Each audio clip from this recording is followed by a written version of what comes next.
네, 안녕하세요. 무영글로벌입니다. 오늘은 제가 베트남의 카페에 대해서 카페 문화에 대해서 한번 말씀드려 보겠습니다. 저도 지금 카페에 와서 커피를 마시고 있거든요. 우리나라도 정말 커피를 많이 마시는 나라 중에 하나지 않습니까? 그런데 제가 여기 베트남에 와 보니까 베트남도 우리나라 못지않게 정말 커피를 많이 마시는 나라 중에 하나입니다. 그런데 아마 카페에서 보내는 시간은 이 베트남 사람들이 전 세계 최고가 아닐까라고 생각이 들 정도로 카페에서 시간을 보내는 사람들이 엄청나게 많습니다. 제가 이제 지금은 운동을 조금 늦게 가는데 옛날에 일을 한참 할 때는 운동을 거의 6시 되기 전에 집에서 나갔습니다. 한 5시 50분쯤 운동을 하러, 아침 운동을 하러 나가면요, 그 시간대에 우리 집 옆에 있는 이렇게 아침에만 생기는 인도에 테이블하고 의자만 갖다 놓고 아침에만 생기는 커피숍에 있었어요. 근데 그 커피숍에 사람들이 거의 한 3분의 2가 가득 차 있었어요. 그 시간에 카페를 여는 것도 6시 전에, 아침에 6시 전에 카페를 여는 것도 신기했었는데, 제가 처음 왔을 때는요. 근데 그 6시 전에 많은 사람들이 나와서 커피를 마신다는 것 자체가 조금 신기했었습니다. 그런데 이 친구들은 아침 일찍 일어나는 게 좀 이 나라 사람들의 문화이고요. 아침 일찍 일어나서 카페에 와서 커피를 마시는 게, 또 커피를 마시면서 아침을 해결하는 게 이 사람들의 문화입니다. 그래서 보통 커피숍 옆에 뭐가 있냐면 이렇게 반미 파는 가판대가 있습니다. 정말 우리 그냥 길거리에 나가면 우리가 파는 이렇게 가판대 니어 거보다도 훨씬 더 작습니다. 가판대 이렇게 입식으로 딱 서 있는 가판대, 거기에 반미를 팔거든요. 근데 꼭 그런 아침에 열리는 유명한 사람들이 많이 몰리는 카페 옆에는 반미를 파는 곳이 한두 곳이 꼭 있습니다. 그래서 아침에 사람들이 커피를 마시면서 반미를 먹고 아침을 해결하는 문화들이 있습니다. 자, 그런 아침 시간이 지나서 한 10시쯤 되게 되면 아침에 임시적으로 열리는 카페는 없어지게 됩니다. 근데 그 카페 말고도 제가 와 있는 카페처럼 인테리어가 조금 잘 된 카페, 또는 우리 프랜차이즈 카페점들이 또 많이 있습니다. 그런데 신기하게도 이게 지금 제가 와 있는 시간도 12시 조금 되기 전입니다. 그러면은 일할 시간이어야 되는데 이 친구들은 많이 카페에 나와 있습니다. 근데 여기 일하는 시간, 점심시간이 살짝 다르긴 다릅니다. 11시부터 한 1시 정도까지 2시간을 주는 데도 있거든요. 1시간 반이나 2시간이 이제 이 나라 사람들의 점심시간입니다. 그러면 밥을 먹으러 가면 이 나라 사람들의 점심을 먹으러 가는 데는 밥이 금방 나옵니다. 우리는 주문을 하고 나면 어떻습니까? 요리를 해서 나오는데요. 이 친구들의 대부분 음식은요, 그냥 떠가지고 주면 되도록 되어 있습니다. 여기 쌀국수도 그렇고요. 그 다음에 볶음밥 같은 것도 마찬가지입니다. 그냥 밥하고 그 옆에 준비해 놓은 뭐 고기나 이런 것들 같이 퍼서 주기 때문에 주문을 하면 한 뭐 5분도 되기 전에 음식이 나오는 경우가 많습니다. 이 나라 현지 친구들이 먹는. 그래서 밥도 먹는 시간도 아주 짧습니다. 그래서 가서 앉아서 먹는 데까지 30분이 안 걸리는 경우가 많습니다. 그러면은 이 친구들은 집에 가서 낮잠을 자는 친구들도 있고, 아니면 사람들하고 이렇게 카페에 나와서 이렇게 커피를 마시는 경우도 많이 있습니다. 그리고 저녁이 되게 되면은 이제 프랜차이즈 커피점 같은데 이제 일을 다 마치고 데이트하는 사람들, 아니면 또 업무적으로 만나는 사람들, 또는 모임할 사람들, 이런 사람들이 이렇게 카페에 모여가지고 얘기를 하는 경우가 상당히 많습니다. 그래서 카페가 없으면 이 나라가 안 돌아갈 정도로 카페 문화는 이 나라에서 큰 부분을 차지하는 게 카페 문화입니다. 베트남에서요. 그리고 낮에 로컬 카페 같은 데 보게 되면은 여자가 거의 없고 남자들만 있습니다. 일이 없는 남자들이 거기서 죽치고 시간을 보내고 있습니다. 뭐 하면서 보내냐면 보통은 장기를 두는 친구들도 많고요. 요즘 젊은 친구들이, 여기 베트남 인구들이 많으니까 휴대폰을 들고 게임을 하고 있습니다. 휴대폰 게임을 주로 앉아서 하고 있고요. 그 다음에 또 다른 부류는 카드 놀이를 하고 있습니다. 사람이 좀 이래 모이게 되면 카드 놀이를 하고 있고요. 아니면은 이 베트남 사람들의 문화가 모르는 사람들이 옆에 앉아 있어도 얘기를 그냥 스스럼 없이 잘합니다. 그래서 그 옆 사람과 이렇게 얘기를 하거나 하면서 시간을 보냅니다. 우리는 음식점이나 카페에 너무 오랜 시간 앉아 있게 되면은 사실은 조금 장사에 회전율에 도움이 안 돼서 민폐다라는 생각을 가지고 있는데요. 이 친구들은 그런 게 전혀 없습니다. 저도 옛날에 이 초기에 제가 유튜브를 찍고 나서 편집하는데 시간이 정말 오래 걸렸습니다. 그래서 카페에 앉아가지고 편집을 3시간 넘게 했는데요. 정말 눈치 하나 안 줍니다. 앉아있으면 이 친구들은 커피를 이렇게 시키면 커피도 나오지만 이렇게 옆에 뭐가 나오냐면 이렇게 차가 같이 나옵니다. 그런데 제가 커피는 다 마셨는데 차도 이렇게 오랜 시간이 지나면 다 마시지 않습니까? 그러면 이 차를 계속 채워줍니다. 제가 그때 3시간 넘게 앉아 있었는데요.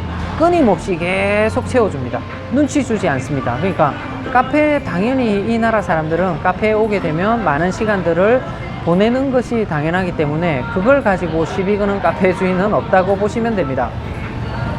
그런데 제가 여기 있으면서 참 신기하게 느꼈던 게 뭐냐면 커피 값이 천차만별이라는 거예요.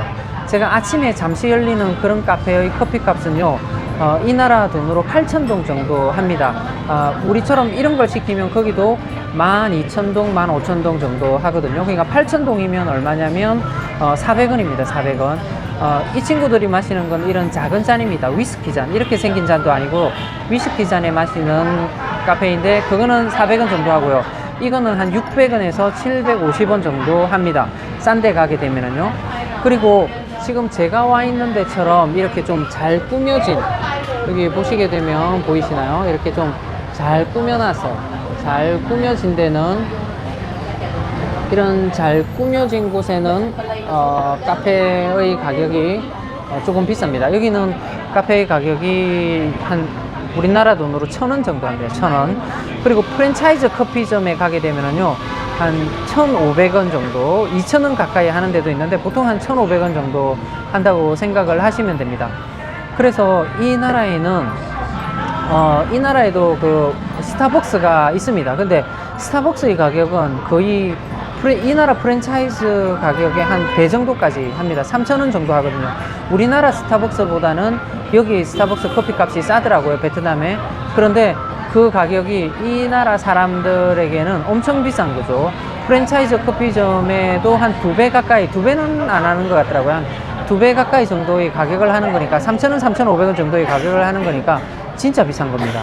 그래서 프랜차이즈가 여기 스타벅스가 생기더라도 심지어는 우리나라보다 좀 더 싼 가격을 책정했는데도 불구하고 안 되는 이유가 거기에 있습니다.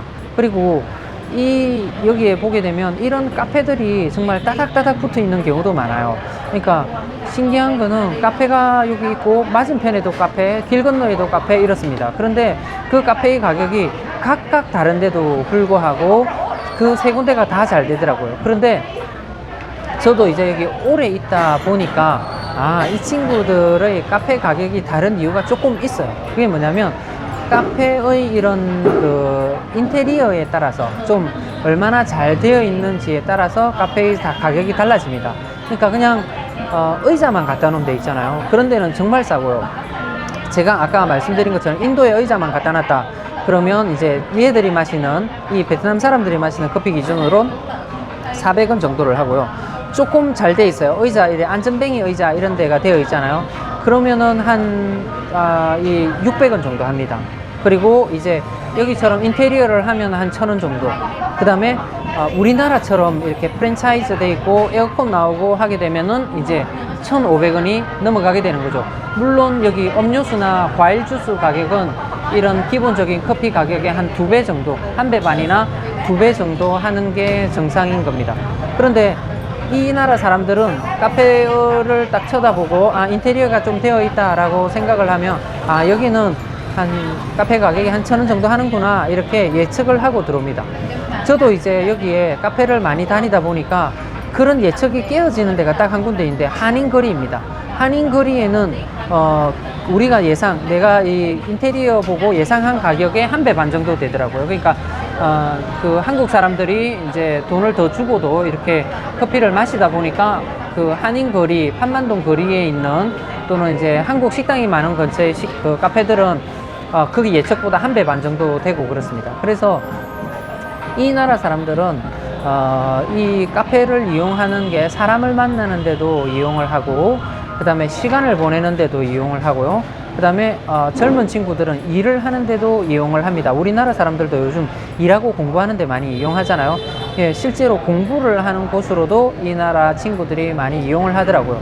그리고 일요일, 주말이나 일요일이 딱 되잖아요. 그러면 이제 가족이 전체 다 카페로 옵니다. 그러니까 프랜차이즈 카페, 여기 하일랜드 커피나 컵스 커피 같은데 제가 옛날에 많이 갔었는데요. 거기 가 있다 보면 일요일 날은 정말 시끄러워 가지고 제가 뭔 일을 할 수가 없어요. 일을 하러 또는 아니면 제가 공부를 하러 카페에 많이 들렀었는데 애들이 너무 많이 와가지고 애들을 또 떠드는 것들을 이 나라 부모들은 제지를 하지 않습니다. 이 나라는 소음 규제나 이런 것들이 없기 때문에 사실은 잘 규제를 하지 않거든요. 그래서 주말, 일요일 이런 데는 카페뿐만이 아니라 이렇게 차를 파는 곳, 밀크티를 파는 곳 이런 곳들도 가족 단위, 아이스크림을 파는 곳들도 가족 단위로 이렇게 많이 주말에 옵니다.